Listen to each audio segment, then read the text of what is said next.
Dr. Siti? Yes, Prof. Okay, thank you very much. So the title of my presentation, as already promoted in the flyer before, is on the healthy hydration. What, why, and how we could achieve the healthy hydration. As you know, water as H2O, it is one of the nutrients. And since about 15 years ago, literature, one of the journal showed to us that water is a forgotten nutrient. Seems that we already consumed in the early life than early human being in the world, but actually as a nutrient forgotten to consider water as a nutrient. So the studies and some publication during the last 2 decades and some textbook you can see also appear a special chapter on the water and electrolyte. Previously, there is no textbook mentioned about the water as a nutrient. And our college usually from the physical exercise and people learn deeply on the sport nutritionists usually care about the importance of water for the physical activity, for the sport performance, but they are just usually little care on the importance of the water. Everybody here, it depends on the age of you, about 2/3 of your body weight is water. So mostly the male is higher a little bit slightly than female. So about 2/3 of our body is water. And several organs in our body have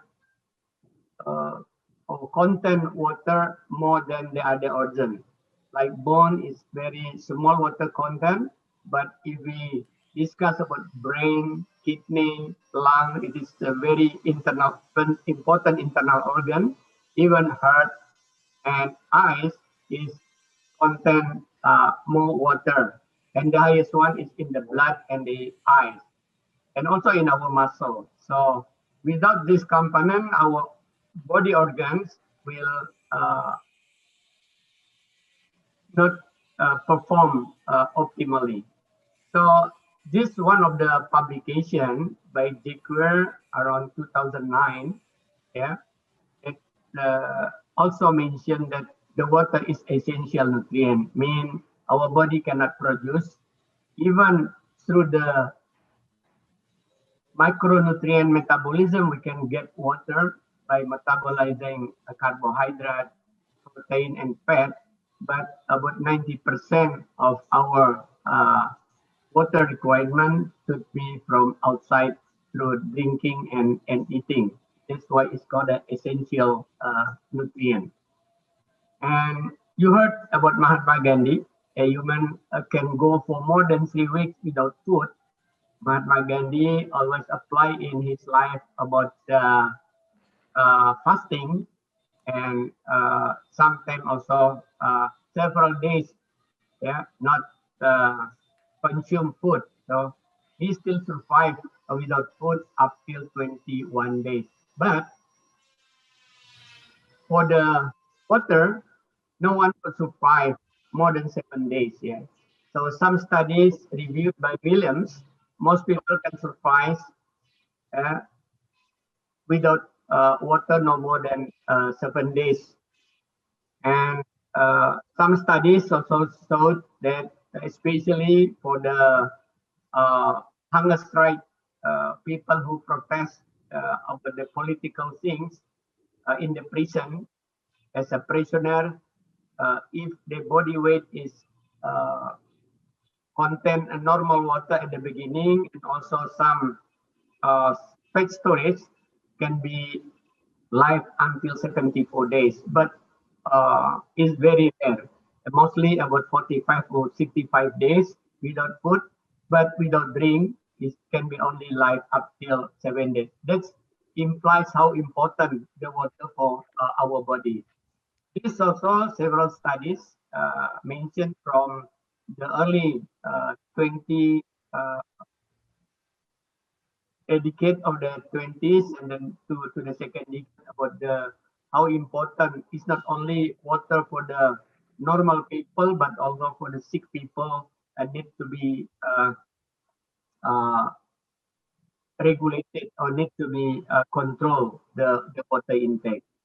When I tried last 2 days to search about the word the keyword hydration in the Google search, it appeared about 277 million results. Yeah, is during the last 15 years, so many literature on hydration, and also using the keyword hydrated, also a little bit less, but still about 155 million word of hydrated. It is getting popular in terms of the studies, in terms of the publication, popular writing article. And when I come up to select the healthy hydration keyword, it is only about half of that. So the keyword healthy hydration is still new among us. And last year, I got opportunity discussion with there are three professor and medical doctor from University of Indonesia Faculty of Medicine, Prof. Perlindungan, and Prof. Budi as a Obgyn, Prof. Palinder as a internist, and also one of my medical colleagues from that university as a pediatrician. We discussed about several months and we come up with one conclusion and also publish one book entitled Healthy Hydration. So from that we try to define what is healthy hydration. So we at a time and come up with the small books. Healthy hydration means the adequacy of the water intake is not only in terms of the quantity, but also in terms of the quality of the water. And when we define that, we try to define first what is dehydrated and what is hydrated. And the way to avoid from dehydrated, it is the mechanism called hydration. So when we replace the water adequately and safety, then we say that it is healthy hydration. So when we are facing hydrated condition, instead of body not having enough water to function optimally, we will feel thirst, fatigue, dry mouth, and our skin also getting dry. If it is more than 2%, can be starting on headaches, weight loss, and it is more than 3%, it can be dark colored urine, muscle cramp, rapid pulse, and that can be fatal. So the way to avoid dehydrated situation, only two things: please drink a safety and adequate water, or some you can get from eating food, especially vegetable and fruit, or the food or soap that contain also high content of water. And then by healthy hydration, we can have a state of our body called hydrated. Why it is important? I come up to the second question to answer the second question of my title. At least there are 8 reasons why we need a healthy hydration. It's not only for health, yeah, but also for especially women who have a good quality of skin or to be a beauty from the outside and also to have a better cognitive performance because 85% of our body water is in our brain, yeah, and also for physical performance that during several decades ago by sport nutritionists and physical exercise experts is really known how important water to improve the physical performance. So I will not discuss this on detail, but you know exactly if you eat food without water and then you will feel problem in your tummy because the digestion is not running well. Yeah, if your digestion does not running well, it's starting will disturb your health. And how important also water in the muscle and all the internal organ. It's related later on to increased risk of metabolic syndrome and other non-communicable diseases to be explained later on by the second speaker. So if I try to summarize the importance of the water for our body, so in the top side, the effect of dehydration to performance, it is for the performance, we classify depend on the percentage of water of the body weight. If it is 2%, they impair of only on the thermoregulatory ability. If it is between 2% to 4%, the negative effect will be on the reduced muscular endurance time. This is important for the athlete. It is important for the working people and employees. And also, if it is between 4% to 6%, lack of water in our body, so will be more problem, reduced muscular strength, endurance time, and a cramp. And more than that will be heat stroke, coma, and death. So the percentage of the water loss of the human body will really reflect the physical performance in each of us. It's not only among athletes, but also among everybody, whoever still would like to live properly in the world. Yeah. This is one of the study among the Ironman triathlon. You know, in the Ironman triathlon, usually there are 3 steps they do in the loop 1, loop 2, and loop 3. In the loop 1, usually swimming about 4 kilometers, and the stage 2, riding bicycle, it is about 180 kilometers, and running in the end stage. It can be seen here, yeah, in the black color. It is the dehydrated athlete Ironman triathlon. That the time they need to finish is higher. This means it's not good now.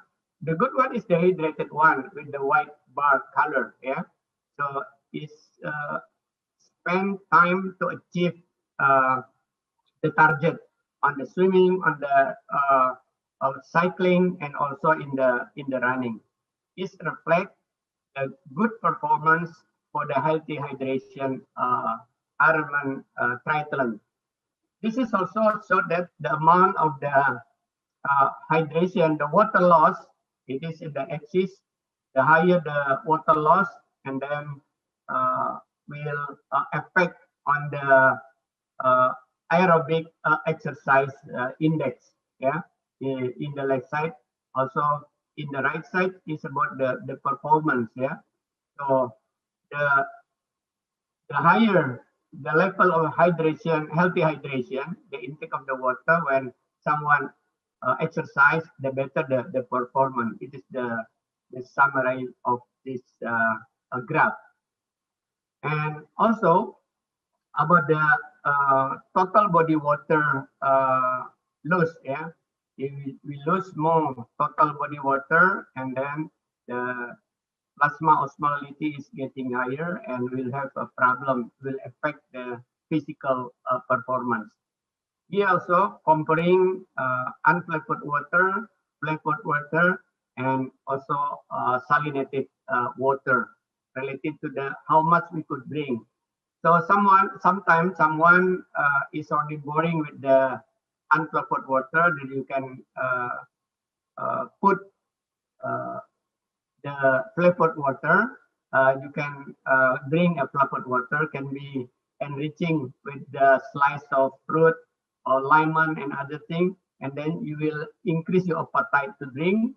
So it is good for someone that are boring to the unflavored water. But as long as you can drink unflavored water is no problem. But the way to increase the appetite, sometimes by using the flavored water, by slicing some fruit, put it into the unflavored water, it's getting better.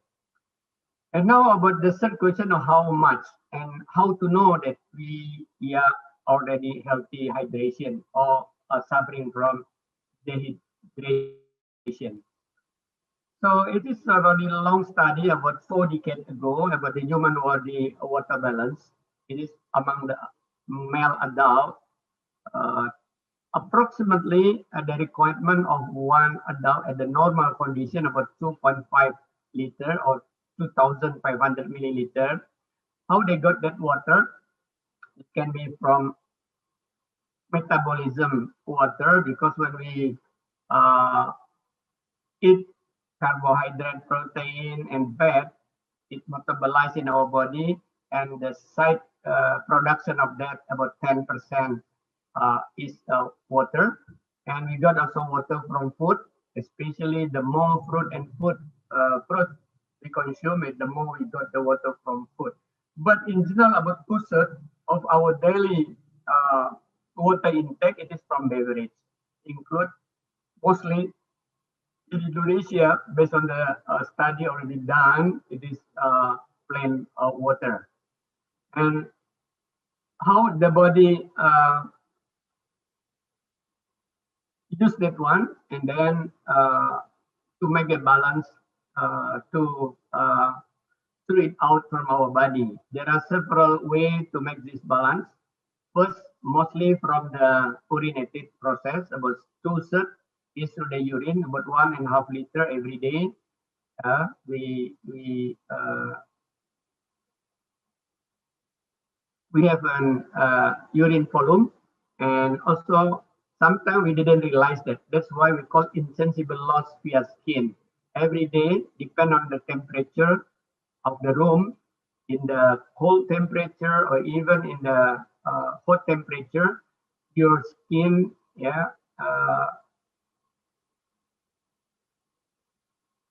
come up with insensible water loss. Yeah, it is about 28% to 30%.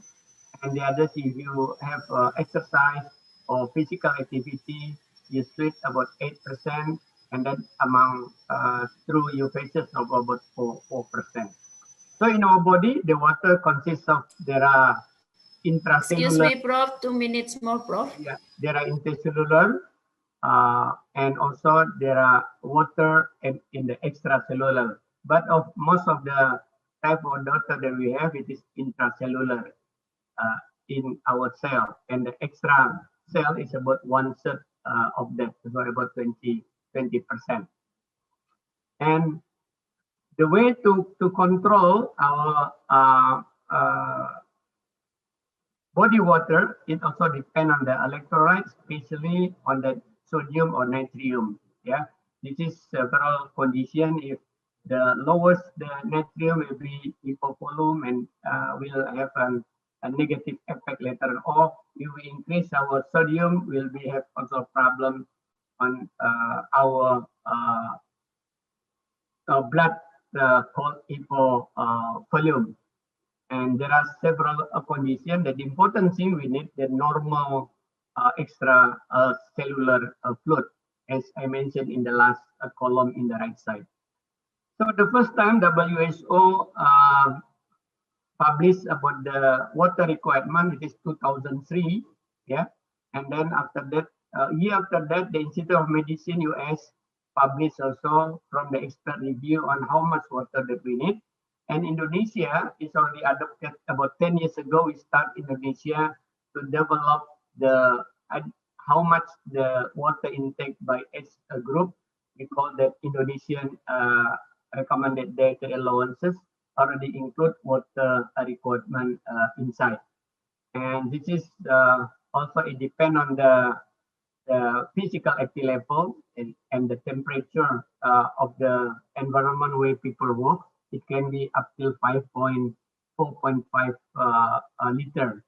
And how to know that we are already healthy hydration? There are so many measurements that depend on the tools that we have and the accessibility to this tool.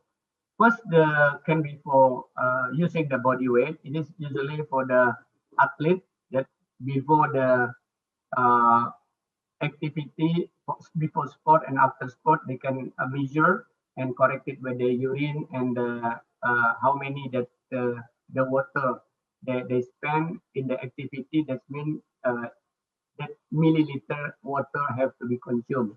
It can be also using the tracer technique, yeah, using the deuterium, can be bioelectric incidence. The tool is a little bit expensive, but it will compare from time to time about the composition of the body water.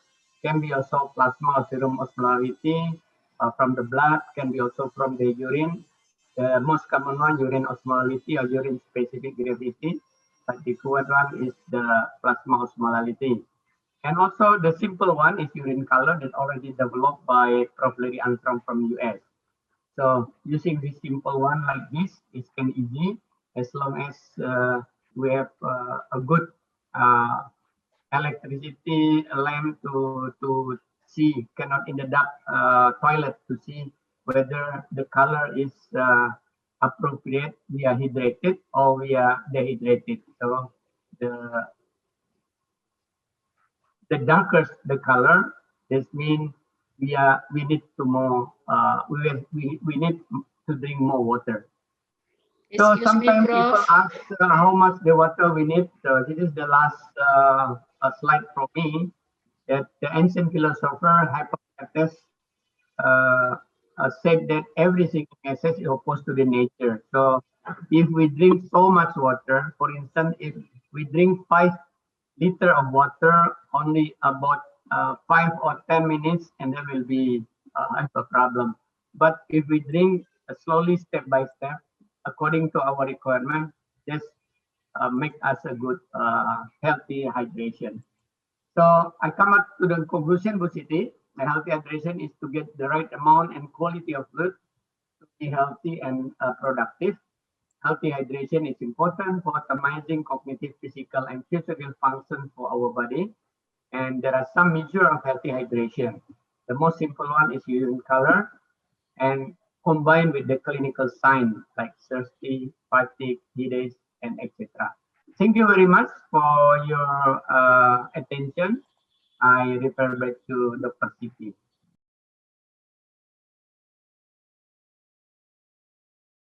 Hydration and understand where we find water in the body, the concepts of water balance and hydration biomarkers.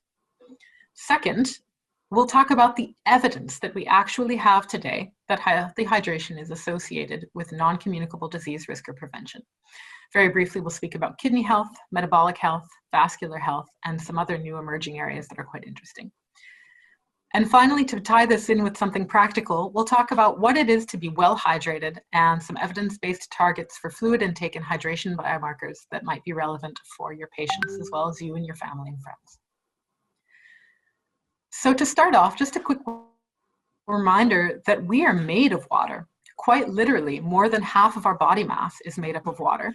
And this also applies to our organs. Depending on which organ you're talking about, we have organs that are 3/4 water, such as the brain, even up to above 80% water in organs such as the kidney. So not only is water the main component of our body, but we also consume more water than any other nutrient. Now, these are figures for an average year, where an adult male will consume about 100 kilograms of carbohydrate, far less of protein and fat, and nearly a ton of water. And this makes water not only the most overconsumed, but also the most understudied nutrient that we have. Fortunately, today that's starting to change. And there's one other particularity about water, which is that body water losses must be replaced daily. And this is very different than other nutrients. For instance, we have carbohydrate stores in the body in the form of glycogen. We have other energy stores in the body in the form of fat, but we don't have extra water stores in the body that we can tap into. Now, body water balance is a sum of all of the intakes of fluid that we have. Now, these come mostly from water and other beverages, but also include water from food and a small amount of metabolic water production. And this is balanced against all of the sources of body water loss. Insensible loss, while I'm speaking to you today, for instance, I'm losing water. You're also losing some simply sitting there listening from sweat. And this could be very, very different as a function of the environment you're in and physical activity.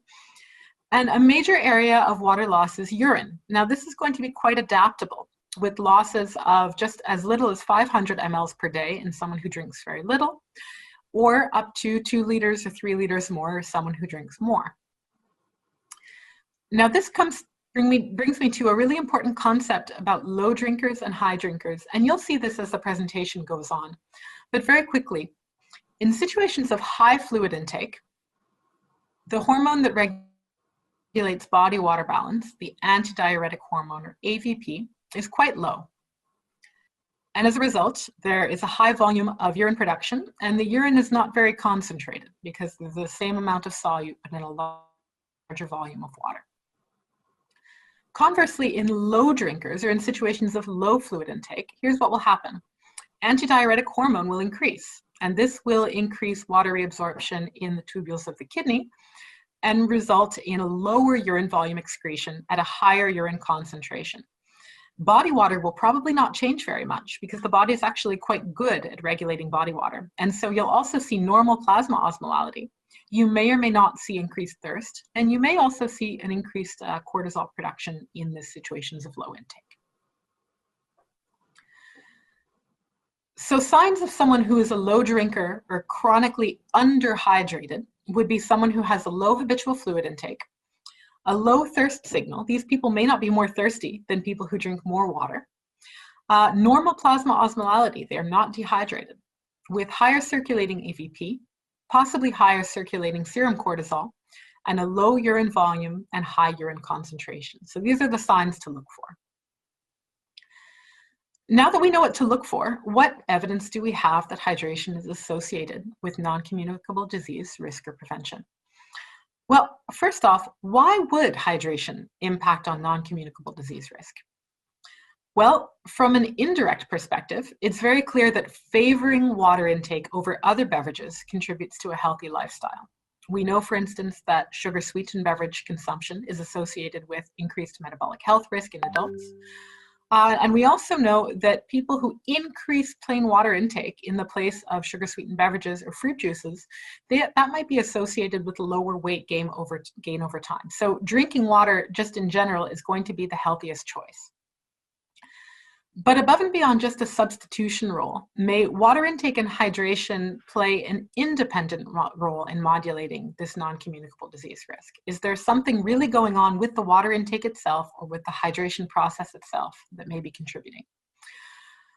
Well, it turns out that we have 2 mechanisms of action that may be at play that could explain some of the associations that we see. The first mechanism of action is simply by drinking water. This will increase urine dilution and urine flow rate. And this may be particularly important for pathologies of the kidneys and urinary tract, and we'll get to that a little bit later. But there's another pathway. As we mentioned before, AVP may be elevated in individuals who have chronic low fluid intake or who are otherwise underhydrated.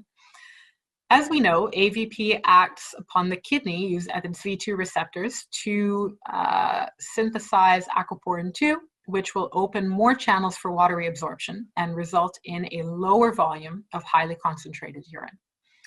But that's not all that AVP does in the body. And in fact, if we look elsewhere in the body, and particularly on some organs that are associated with other disease systems, we see that there are also receptors for AVP. For instance, there are V1 receptors in the liver that may contribute to facilitating glycogenolysis or gluconeogenesis.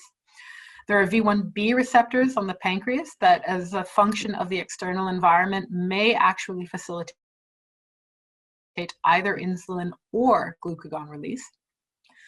There are V1 receptors in the smooth muscle that would regulate vasoconstriction. There are receptors in the brain that may also implicate some social and behavioral aspects, and we have seen some of that in some of the animal models of research.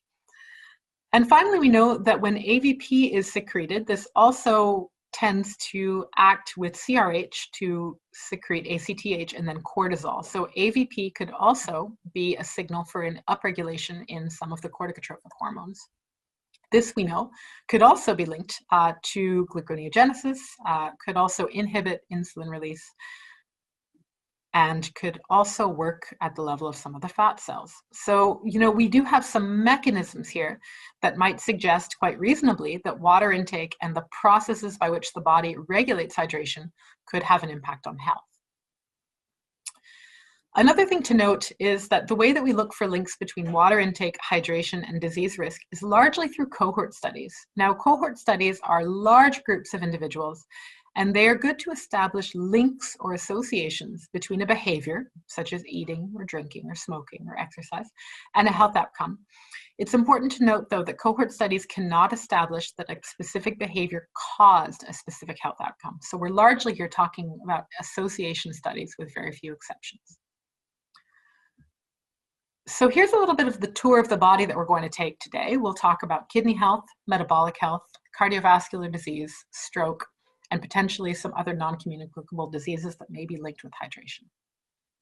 To start with kidney health, we do have some evidence that low water intake could be linked to a higher risk for kidney disease. And we also know that increasing water intake is effective in secondary prevention, may even be effective in primary prevention for kidney stones and urinary tract infection. More specifically, we know that in individuals who have low fluid intake or low urine volume, we see higher odds of developing kidney disease over time. And that more specifically, in the NHANES study, we were able to see that low plain water intake was associated with higher odds of prevalent CKD. For kidney stones and urinary tract infection, we actually have randomized controlled trial evidence that show a beneficial effect in the secondary prevention of the disease. What that means is that in people who develop kidney stones or in women who are developers of frequent urinary tract infections, increasing water intake will probably lower the risk of those urinary tract infection recurrences by up to 50%, and likewise for kidney stones. And in fact, both the American and European urological associations do encourage maintaining a fluid intake sufficient to produce at least 2 to 2.5 liters per day of urine. So that's a quick tour of what we know about kidney health. Now I'd like to talk to you a little bit about what we know about metabolic health. So metabolic health would be obesity, metabolic syndrome, type 2 diabetes. Now, there are a number of studies who have looked at the relationship between water intake and markers of metabolic disease, in this case, glycated hemoglobin, which is a measure of glucose in the blood over time. So this study found that for each additional cup of plain water consumed, there was a lower likelihood of having high glycated hemoglobin. But if you look more closely at the details in this study that was published by Harriet Carroll et al., we see that this relationship actually only holds true in men.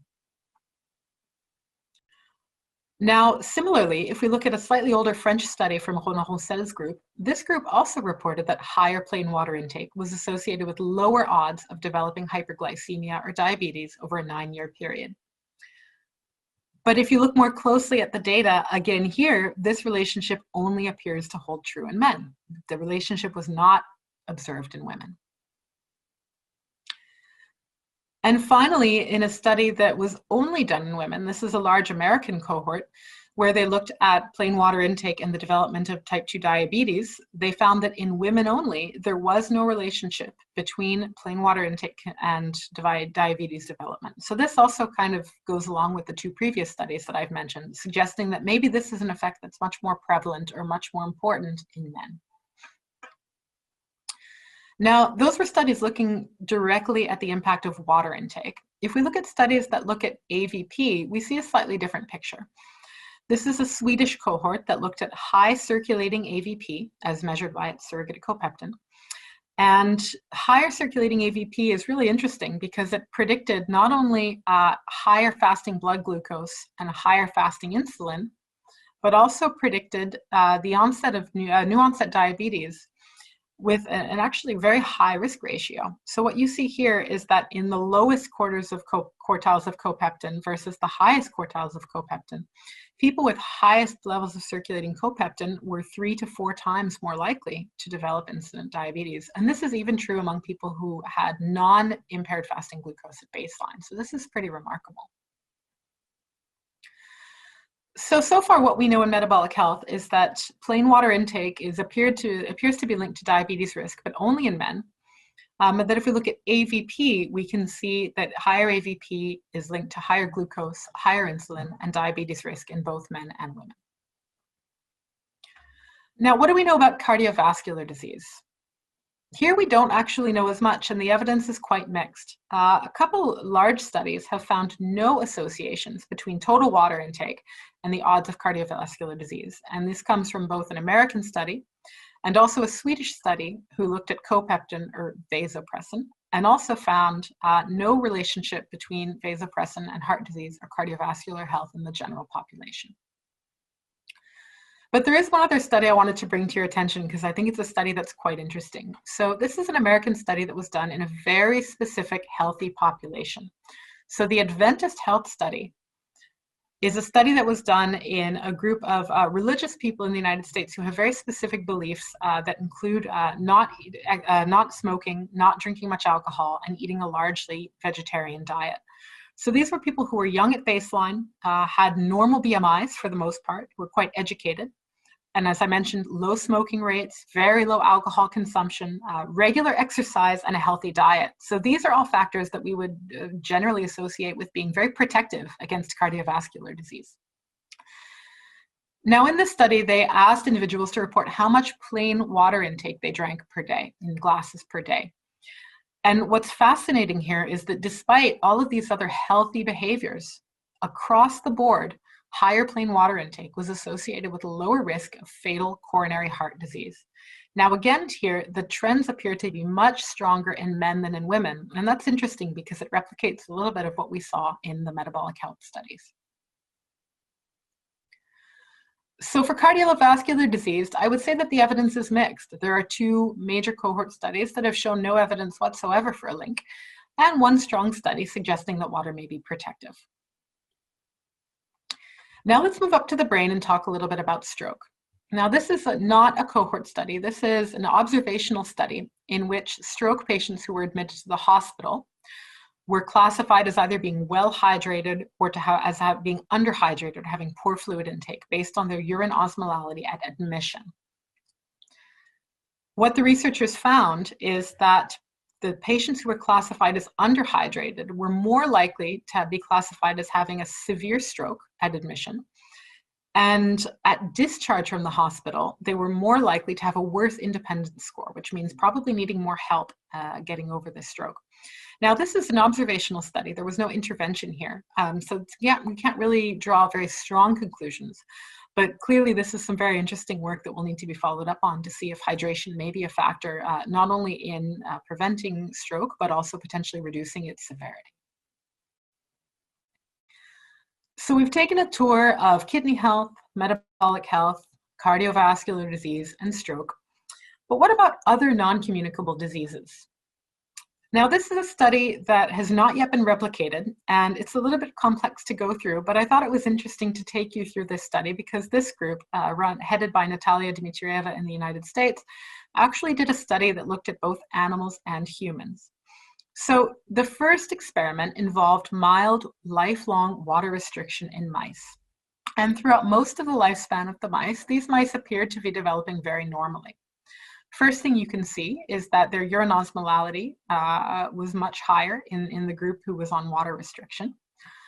But what's remarkable is that the declines that they noticed appeared to happen a little bit later in life. So both groups of mice developed quite normally up until the end, in which we started to see a dramatic decline in weight in the water restricted group, which is quite surprising to see in the end of life in only one of these groups. We also saw that the survival rates and the lifespan were dramatically reduced at the end of life in this water-restricted group. So these researchers concluded that potentially there was something going on with the water saving that had to occur all through lifetime that resulted in, dramatic decline, but only seen at the end of the lifespan.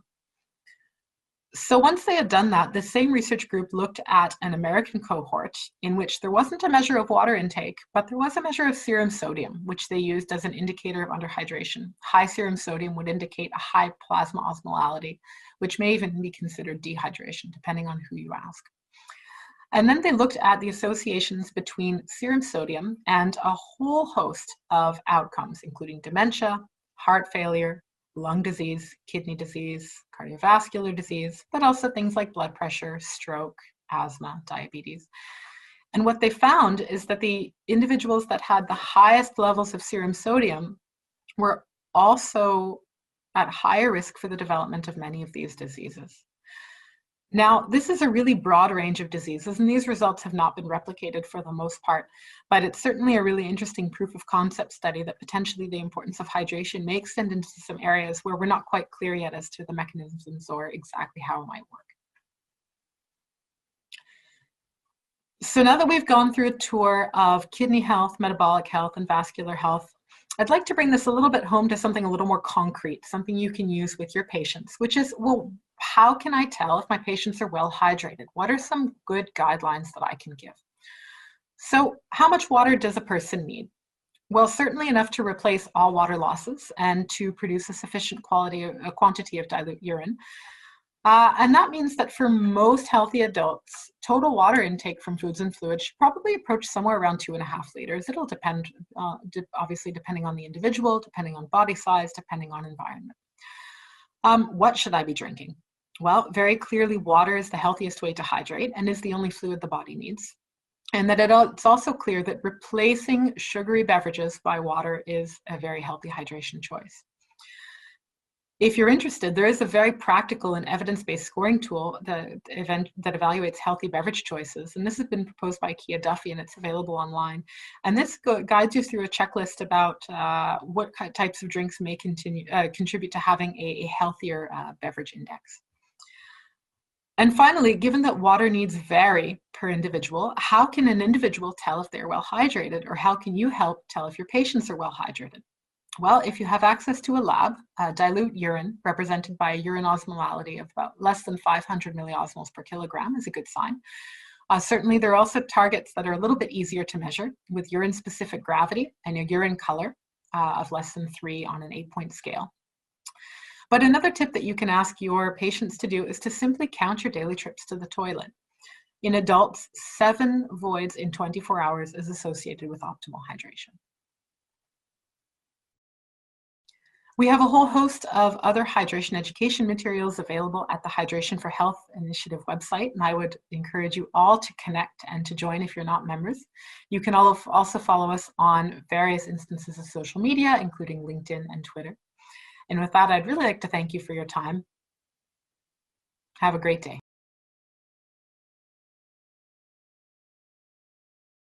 Thank you, Ibu Siti. Bismillahirrahmanirrahim. Assalamualaikum warahmatullahi wabarakatuh. Good afternoon, ladies and gentlemen. So first of all, let me share my screen first.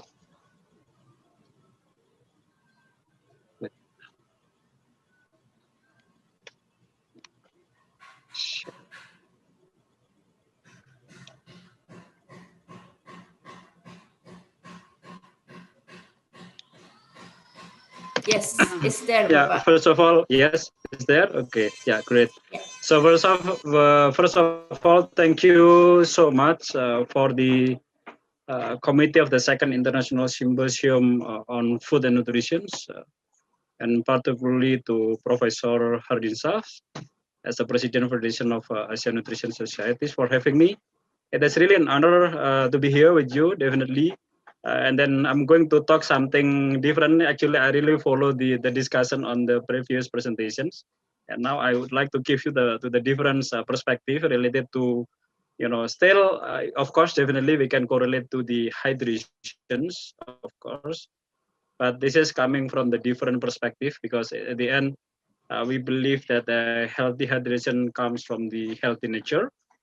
And then before I start telling what kind of business model on circularity that we should drive in the future, I would like to share a little bit a short video just to give you a kind of a context on water and also the issue related to water in one of the watersheds in East Java, so that you understand that basically this is also another challenge that we need to address related to the water. So I will share the video. I hope it will work.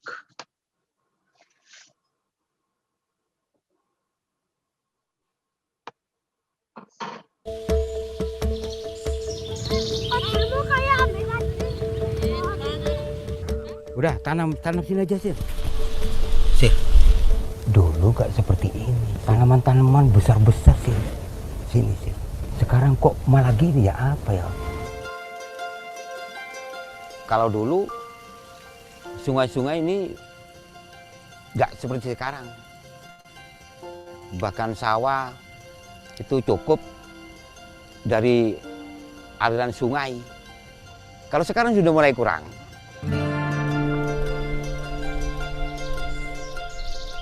Nama saya Yasir. Saya pelajar SMA di daerah Grati, Pasuruan. Ini bambu, biar nanti bambu. Saya tertarik untuk belajar tentang tanaman dari Pak Mahrus, seorang petani. Dulu plastiknya ini. Saat saya belajar menanam, ada hal yang cukup mengejutkan saya. Saya mendapatkan fakta tentang kondisi daerah Sungai Rejoso yang kini sudah berubah. Saya penasaran, apakah kondisi daerah aliran Sungai Rejoso benar-benar riskan?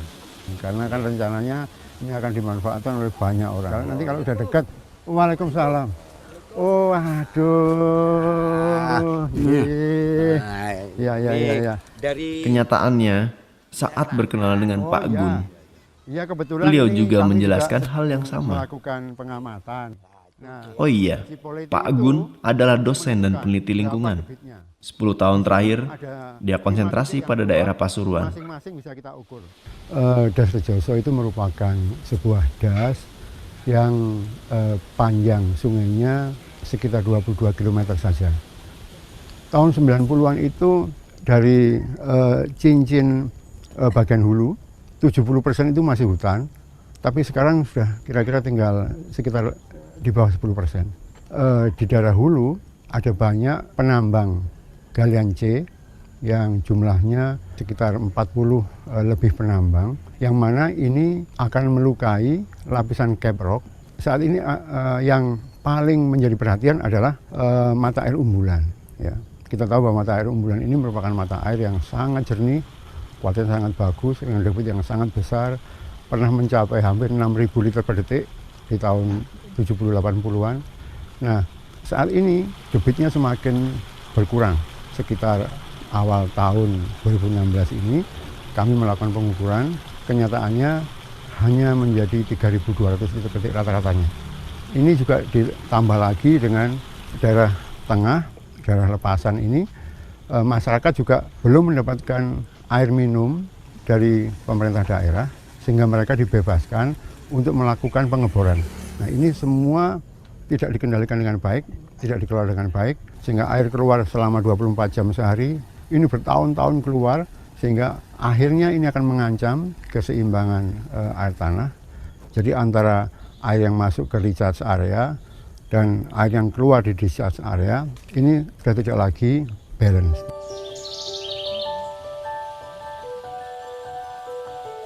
Di antara semua masalah yang bisa mengganggu kuantitas air, ternyata community drilling menjadi salah satu masalah terbesar. Dari sumbernya itu, dari sumber langsung ngalir nang iku terus nang omah itu termasuk buahan iku mau sing anu artine ndak ada 36 desa yang ada di sekitar umbulan ini, dan mereka melakukannya tanpa mengetahui apa akibatnya. Ini tidak sayang dah, Pak. Napa nih sing eman ndak eman iku lha apa kata eman wong iki termasuk anugerah isan iku. Nggih. Dadi wis anugerah sing. Dan ternyata pengetahuan masyarakat tentang pengeboran sangat minim.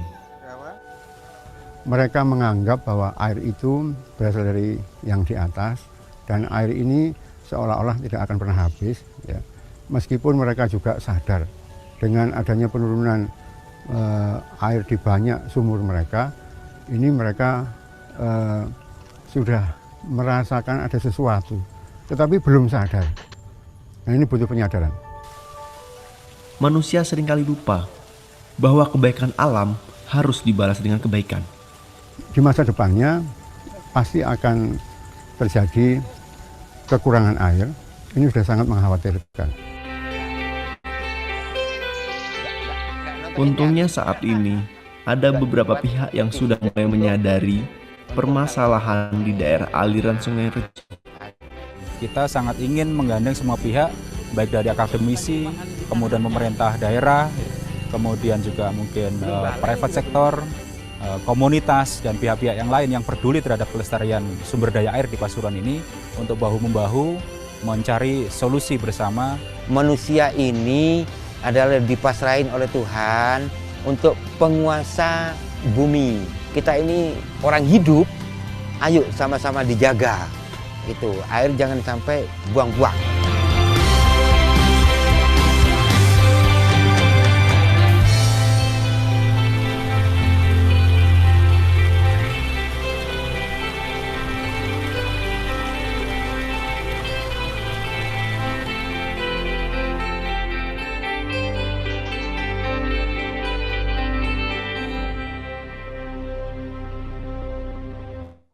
All right.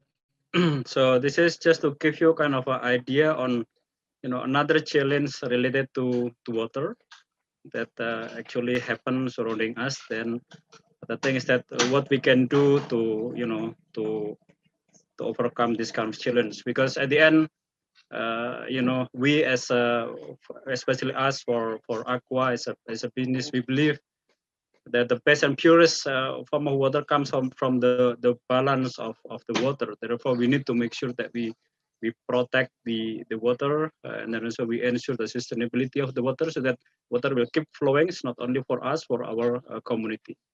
But again, this is actually our aim, but this is actually the reality. What is the reality?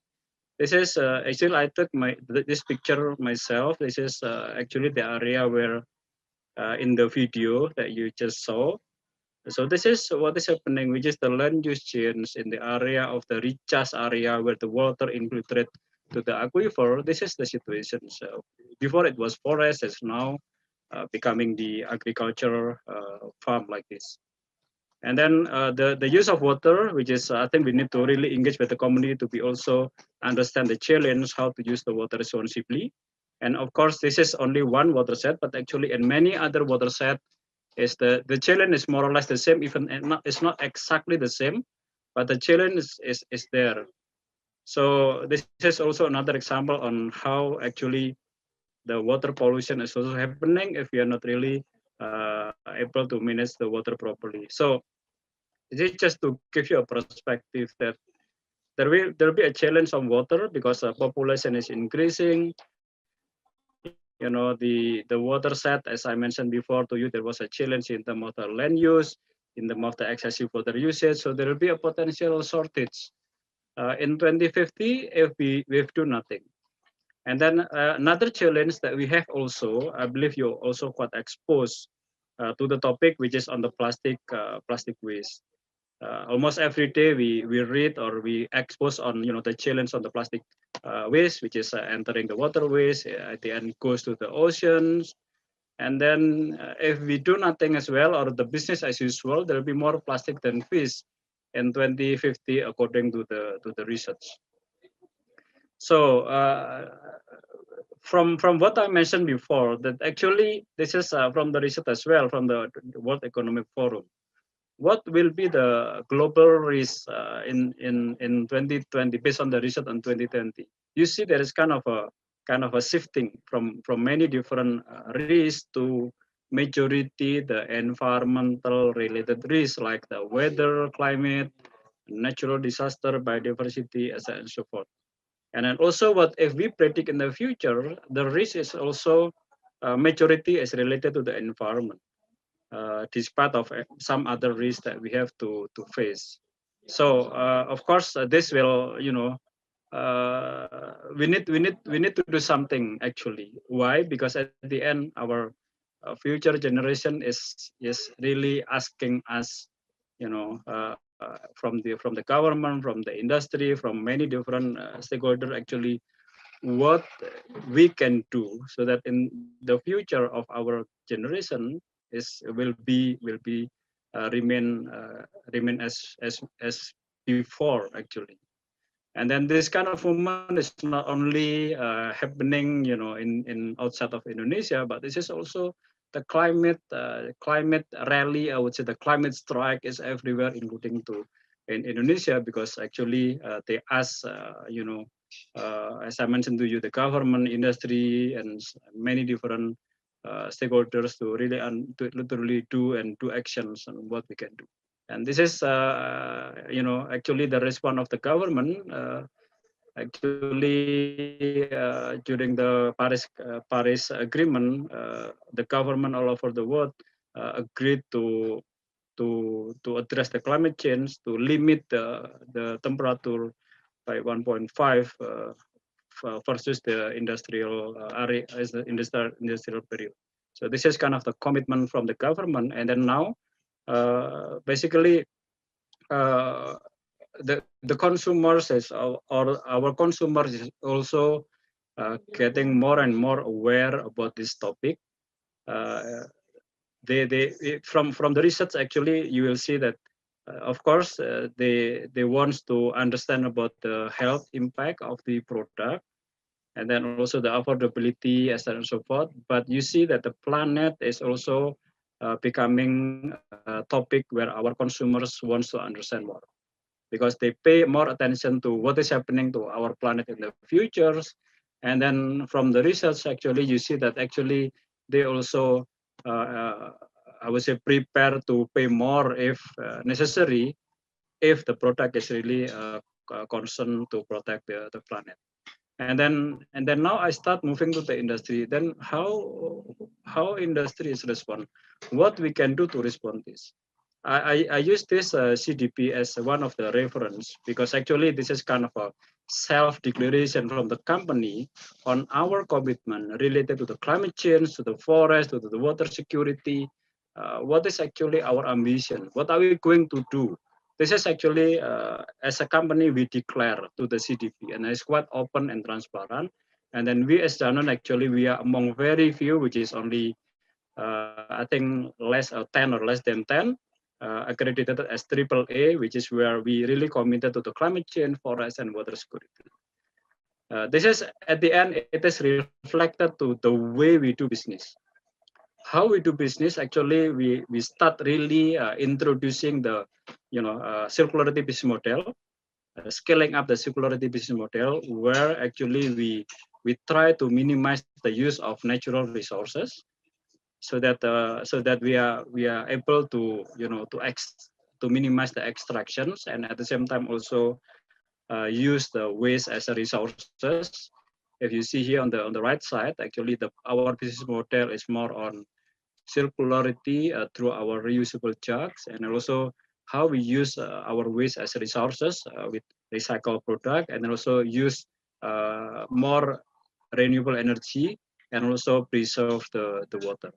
So I give you an example on actually how or what we do related to water in very fast way on water preservations.